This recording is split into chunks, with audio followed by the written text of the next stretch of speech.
উচ্ছের একটা নতুন রেসিপি দেখাবো বলে বাজার থেকে কিছুটা উচ্ছে নিয়ে চলে এলাম। উচ্ছেটাকে ধুয়ে এইভাবে মাঝ বরাবর লম্বা লম্বা শেপে কেটে নিতে হবে।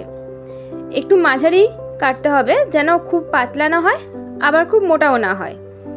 ঠিক এইভাবে লম্বা লম্বা করে কেটে নিতে হবে, যেভাবে আমি দেখাচ্ছি। উচ্ছেটাকে আগেই আমি জল দিয়ে ধুয়ে তারপর কেটে নিয়েছি। এরপর যে উপকরণগুলি লাগবে, কালো সর্ষে, হলুদ গুঁড়ো, সাদা সর্ষে ও কিছুটা রাঁধুনি। এরপর সাদা সর্ষে ও কালো সর্ষেটাকে 1 চামচ পরিমাণে নিয়ে আমি একটা পেস্ট বানিয়ে নেব। এরপর কড়াইতে কিছুটা রাঁধুনি দিয়ে সেই রাঁধুনিটা আমি ড্রাই রোস্ট করে নেব। তেলে ভাজতে হবে না, শুকনো কড়াইতে ভেজে গুঁড়ো করে নেব। এবার সেই কড়াইতে কিছুটা পরিমাণে সর্ষের তেল দিয়ে দেবো। তেল গরম হয়ে গেলে উচ্ছেগুলো দিয়ে দেব, দিয়ে খানিকটা নেড়েচেড়ে ভেজে নেব। প্রথমে আমি হলুদ দেব না আর লবণ দেব না, কারণ হলুদ আর লবণ দিয়ে দিলে জল বেরিয়ে আসে। এরপর কিছুটা লবণ দিয়ে দিলাম, তার সাথে দিয়ে দেব কিছুটা হলুদের গুঁড়ো।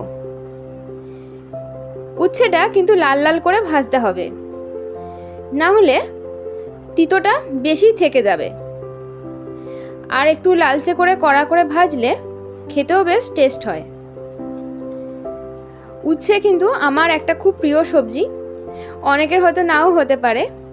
আমার কিন্তু উচ্ছে খেতে বেশ ভালো লাগে। এরপর দেখুন, যে সর্ষেটা আমি বেটে রেখেছিলাম সেটা আমি দিয়ে দিলাম।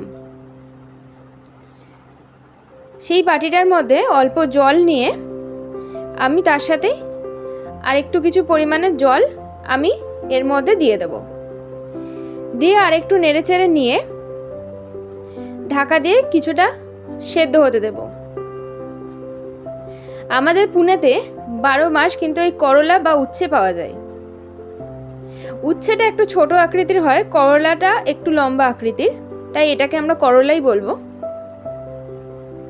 এখানে দেখেছি শীতকালেও করলা পাওয়া যায়। এবার এটাকে তেল ছাড়া ছাড়া করে সুন্দরভাবে ভেজে নিতে হবে।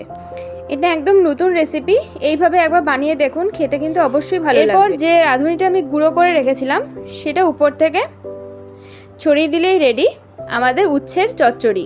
বাড়িতে যে উচ্ছে খেতে পছন্দ করে না, তাকে একবার এই রেসিপিটা করে দেবেন, সে কিন্তু চেটে পুটে খাবে। আর ভিডিওটা ভালো লাগলে অবশ্যই একটি লাইক, শেয়ার এবং কমেন্ট করে দেবেন।